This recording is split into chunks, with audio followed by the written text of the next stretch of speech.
welcome to my channel. I'm Jess. So today I'm going to be doing a tag video, which I was tagged to do from Tanya from Bits and Bags. Hi Tanya. She's come up with an idea for a video. She also collaborated with Luz from Nothing But Bags, so I'll tag them both below. They came up with this tag idea, which is what my bag says about me and also any secrets it might reveal. So yes, I'm going to share today what my specific bags say about me and my personality and what other personality traits they might reveal about myself. Okay, thank you Tanya for tagging me, by the way, and I'll link both Tanya and Luz below. Okay, so let me just think. So my Picotin 18, I would say, is a bag that has been in my collection the longest, which is not that long because I only kind of started collecting handbags in like 2015 or so, maybe 2016 even. And the reason I initially was drawn to this bag is because at the time I was working at a luxury store, and I've actually worked at a few luxury stores in my life, and I think that's given me a lot of experience, but it's also given me a lot of exposure to handbags and probably influenced me to go really crazy with the handbags. I think if I never worked in a luxury store, I wouldn't have been as enabled to buy so many designer bags, because prior to that I was more into contemporary and I could never imagine myself spending so much money on a handbag. But I think once I started selling handbags to people myself on a daily basis and kind of normalizing spending so much money, I thought, why can't I do that? So I kind of did it myself. And I remember seeing Hermes bags on many different clients and thinking, well, they are gorgeous. Like even bags that were not Birkins and Kellys, like things like the Picotin, the Lindy. At the time when I first was kind of introduced to these bags, I would see the leather, I would see the colors, and I would just think that was so pretty. And I didn't know what brand they were, but I knew it was an expensive brand. And my colleague actually had this exact same bag, this pink Picotin, and she brought it to work one day. And I remember looking at it and I loved the color and the leather. And I loved how understated it was because, well, at the time I was actually working at Saint Laurent, and I was never really drawn to the really flashy bags like the envelope in the college, like with the big YSL logo. I didn't mind them. I thought they were kind of cute, but I was always drawn to bags like the Sac de Jour or something a little bit more less logo-y, which is weird because at the time I think the logos were a little bit more in fashion. But when I saw this bag, I just thought it was something about it was so under the radar. It was so like casual, but then something, it just looks so cute. And I remember she had like a little pom-pom on it or something. I just thought it was so cute, but I could tell it was expensive because the lady I was working with, she always had very like nice things, like, you know, jewelry and stuff. So I could tell it was a really nice bag, and I was just drawn to the color and the leather. And ever since then, I think that's when I kind of fell in love with Hermes bags, because I just thought there's something about them that is very like everyday, kind of mysterious, and I was always drawn to the mystery of Hermes. I don't know, and I tend to always see it on customers, and I would think, oh, that looks so nice. And I mean, I would have never thought I got to this point where I went absolutely insane, and I have like over 20 Hermes bags now. But I remember when I first bought this bag and getting it, because I actually bought it from a consignment store secondhand because I didn't want to pay the retail cost. Because at the time, I think it was a bit over $4,000, and I was kind of still into, you know, Louis Vuitton and Chanel as well. So I was kind of like, couldn't afford to buy everything I wanted. So I was kind of still hyper fixated on other brands too. But I really loved this Picotin, and I ended up buying it from a consignment store called Timeless Luxuries for like $2,000 something, like $2,000 or something, because it has like a little blister.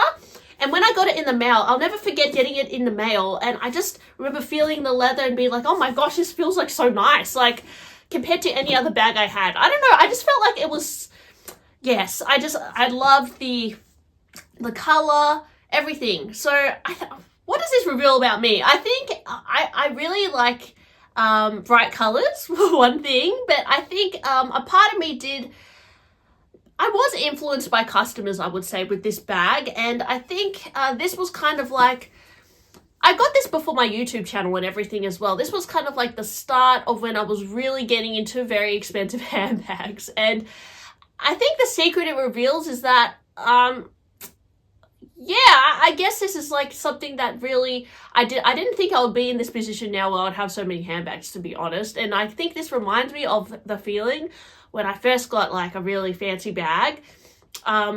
At that time, I was also buying Chanel bags, which were also so expensive, and I actually felt guilty every time I bought a bag. I still kind of feel guilty sometimes because I just think these bags are too expensive. But this bag is something that I've actually worn so often, and I think it's because it's just a very practical bag. It also flies under the radar a little bit, so I don't feel like I'm showing off as much when I'm wearing this, and the color makes me really happy. So yeah, I don't know, this bag, it's kind of like one that has stuck around in my collection. I have bought and sold a lot of bags, but this one is one that I find very useful, and I still love it. So yes, that's my first little bag.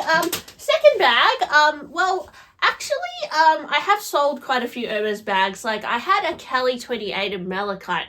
That was my first ever Kelly, and I never really wore that. I think because I felt guilty about the price, and yeah, I just never wore that bag. But I found myself feeling kind of sad that I didn't have a Kelly anymore. So I remember making a video on my YouTube about regretting selling that bag, and then I kind of told my audience that I would like to get a vintage Kelly, and I remember getting comments saying I was very chaotic, and I people don't understand why I would go for a vintage Kelly, because like I had a newer Kelly, and why would I sell that and buy a vintage one? And I did end up buying a vintage Kelly from Finkelpuff, actually, which I really love. This is a Kelly 28 in Rouge Vif, and it's in my birth year as well, which is kind of special. The reason why I bought this Kelly 28, which is 34 years old now, is because I started to get really into secondhand things, and I kind of treasure, especially things from the 90s, I think, because that is like when I was a kid. And I actually went through a phase a few years ago where I obsessively collected 90s Lisa Frank stationery. And that was just an obsession. I think it was like an escape thing because at the time I had kind of gone through a few rough things, and I just found myself escaping into this world of collecting Lisa Frank stationery. And I've always kind of found a lot of joy out of finding things that are a little bit older and trying to preserve them. And I think when it comes to vintage things like handbags as well, I get a real thrill out of finding these kinds of bags that are over 20 years old, because I feel like not only I think bags were made a little bit better back then, but I kind of just want to preserve them, and it kind of makes me feel like I could travel back to that time when I was like very young, I guess, like when I was born. Because I remember like when I was quite young, shops were a lot different, even when I was like, 10 years old. I remember the shops were a lot different, brands were a lot different, and I sometimes think about what it would have been like to shop in the 90s at Hermes or even Chanel. It would have been incredible. Like, I can imagine going to a Chanel store in like 1991, and just it would be so different to today. And I just think there's a lot of, I just feel like it's really cool to cherish bags that are a little bit older. And that is why I was drawn to finding a vintage Kelly, because I think, and specifically it's interesting because I think with Hermes, like their designs, they have a lot more modern designs now. Like, I think they kind of, they add more pockets to things, and the closures can be a bit more futuristic and everything. But the Kelly is one of those very classic bags that actually hasn't changed that much over time. Like this Kelly, it's from 1991. It's the Kelly 1, so it doesn't have the little hooks. But one wouldn't really know it was like that old, because it's still a style that is very relevant, I feel, as well. So it's interesting that with Hermes, I feel like their styles, they tend to be quite timeless. But I love finding, like, I currently work at a consignment store, which is like totally up my alley, because every day I get to see really old bags. Like, sometimes I get so excited when a customer brings in like a like we got in the other day, like a Loewe bag from the year 2000, and they purchased it in Australia, and it had the original receipt and everything, and this bag was so weird. Like, it looked so different to the Loewe of today.